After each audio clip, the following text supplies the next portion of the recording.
एक बार फिर से हम देख रहे हैं ब्रिगेडी साहब कि वही सूरत हाल बनती जा रही है जिससे निकलने की कोशिश कर रहे थे ख़ास तौर पर ये दोनों ममालिक और बल्कि पूरा रीजन, और जिसके लिए एफर्ट्स की जा रही थी।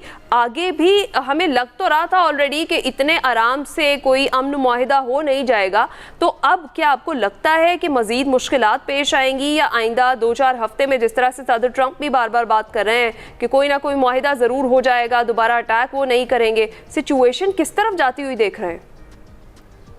जी बिस्मिल्लाहिर्रहमानिर्रहीम, thank you very much. I think एक तो इसके कंक्लूजन पे आने से पहले जो है इसके 4 पहलू आई थिंक देखने ज़रूरी हैं।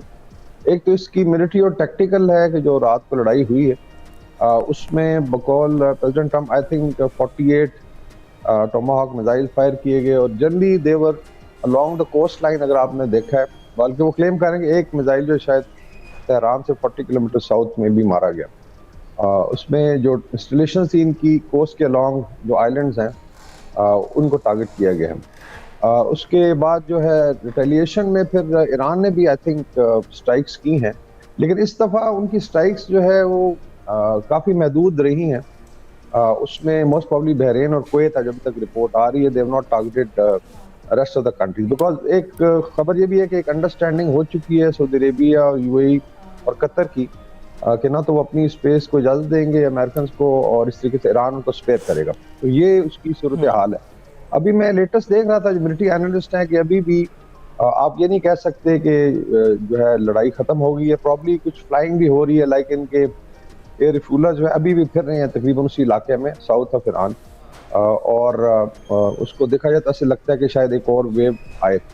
इजराइल अभी तक इन्वॉल्व नहीं हुआ, तो एक तो ये महदूद आई थिंक पैमाने पर ये टैक्टिकल सिचुएशन है। बाकी जो क्लेम कर रहे हैं ईरानी कि उन्होंने 5th फ्लीट को निशाना बनाया, और 5th फ्लीट का हेडक्वार्टर ऑलरेडी बहरीन से मूव आउट कर चुका था, लास्ट टाइम काफ़ी नुकसान हुआ था। They are operating from aircraft carrier group, शायद मेडिटेरेनियन में है। बाकी अभी आ जाते हैं कि इसका अभी डिप्लोमेटिक फॉलो आउट क्या होगा। मैं यही आपसे पूछना लगा था कि ब्रिगेडियर साहब मुज़ाकराती अमल की क्या सूरत हाल होगी।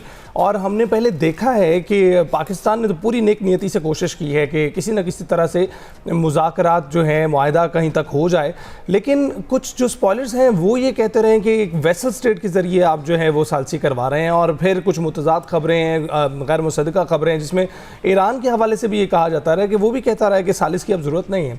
आप कहाँ देख रहे हैं, कहाँ खड़ा है मुज़ाकराती अमल इस वक्त? आई थिंक ये काफी कॉम्प्लेक्स सिचुएशन है। ऑनेस्टली इस पे कोई फेयर कमेंट करना जो है हतमी कमेंट नहीं कर सकता बंदा। मेरे ख्याल में इसकी 3 सिनेरियोज हो सकते हैं, because you can only discuss scenarios. अगर एक तरफ प्रेसिडेंट ट्रंप है, एक तरफ नेतन्याहू है और एक तरफ IRGC है, तो हाईली अनप्रेडिक्टेबल है तीनों एंटिटीज जो है, या उनकी जो टीम है। अभी पीट हेग्सेथ ने कल स्टेटमेंट दिया था, आपको याद होगा, आई थिंक कल पाकिस्तान के डे टाइम था कि हम बॉम्ब करेंगे to bring them on negotiating table. तो इसका मतलब है कि एक वर्सिव पॉलिसी है and they think they can bring. दूसरी तरफ ईरान अभी डिटरेंस कायम कर रहा है। अभी जो अपाची को हैक किया गया I think day before yesterday, ये भी बड़ा अनोखा वाक़या था, बिकॉज इसमें आई थिंक शायद 360 इस्तेमाल हुआ है जो फर्स्ट टाइम, और लो फ्लाइंग हाईटेक लेट्स से हेलीकॉप्टर को निशाना बनाया। उस पर भी बड़ी रिसर्च हो रही है। इसका मतलब है कि लो फ्लाइंग एयरक्राफ्ट जो आसानी से वहां फिरे थे अभी नेक्स्ट वो हिट करेंगे। तो इसका मतलब कैपेबिलिटी भी आई थिंक ईरान ने बिल्डअप की है। तो इसका जो मेरे ख्याल में 3 सिनेरियोज हैं। एक तो ये कि शायद ये एक शूटिंग वॉर थी फॉर जस्ट 48 आवर्स या 24 आवर्स, और दोनों साइडें उसके बाद रीथिंक करेंगी और शायद नेगोशिएशन को मौका मिल जाए। इट डिपेंड्स के भी आगे चीजें कैसे। दूसरा हो सकता है कि ये बेसिकली इट एक्सपैंड्स वॉर, इसमें इजराइल जंप करता है या लेट्स से ईरान हिट करता है, और फिर इसके अंदर आ जाता है हिजबुल्लाह के अटैक्स और जो हुतीज हैं जो बाबुल मंदब पे बैठे, अगर वो चोक कर देते हैं। This is the extreme scenario, और खुदा ना खास्ता इसमें फिर गल्फ सारी इम्पैक्ट होती है। अच्छा। और तीसरा सिनेरियो लोग डिस्कस कर रहे हैं कि ये सॉरी टू से कि नूरा कुश्ती है, because this is a very funny Fani war कि सारी दुनिया इंतजार कर रही है और आप एक तमाशा लगाए हुए तीनों साइडों ने।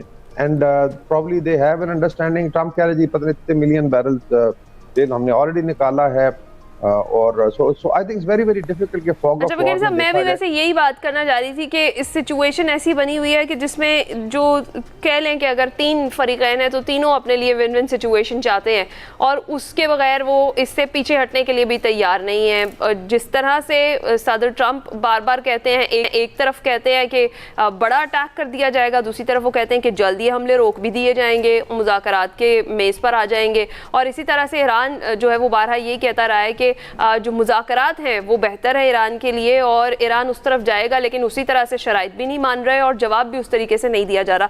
इस सिचुएशन के अंदर अगर हम पाकिस्तान के रोल की बात करें, जिसको एडमायर कर रहे हैं दोनों फरीकैन, ये बात मानते हैं कि जो पाकिस्तान है वो मीडिएटर का रोल जो है वो बहुत बेहतरीन तरीके से प्ले कर रहा है। जिस तरह से सदर ट्रंप ने भी कहा कि पाकिस्तान के कहने पर इस जंग को पहले रोका गया, तो क्या अब एक बार फिर से पाकिस्तान की दरख्वास्त पर ये सारा जो मामला है रुकेगा? टेबल टॉक की तरफ मामलात कितनी जल्दी 1 या 2 हफ्ते या 3 हफ्ते में आते हुए देख रहे हैं आप? Honestly you can't predict it, लेकिन आई थिंक पाकिस्तान का रोल कंसिस्टेंट है। आपने देखा होगा कि अभी मुहसिन नकवी साहब एक लेटर लेके गए थे। साफ है हर चीज पब्लिक डोमेन में नहीं आती और अभी तक जितनी भी मेडिएशन है वो I think by and large I would say 90% Pakistan के थ्रू ही हो रही है। तो इसका मतलब है इसका रोल भी, और अगर फ्यूचर में कोई इसका परमानेंट हल होता है तो अगेन बैठक शायद इस्लामाबाद में लगे, लेकिन ये बात हम पहले भी करते रहे। So I consider it the phoney war जिसकी अनप्रेडिक्टेबल, और ये शायद this is a new form of warfare. एक तरफ बातचीत हो रही है, अभी आप देखें कि इससे जो अनसर्टेनिटी क्रिएट हुई, अभी हम लोग खुद अभी कुछ अर्सा पहले फ्लाई करके आए हैं तुर्किया से, तो ये स्पेस ओपन थी, it was very easy to go through.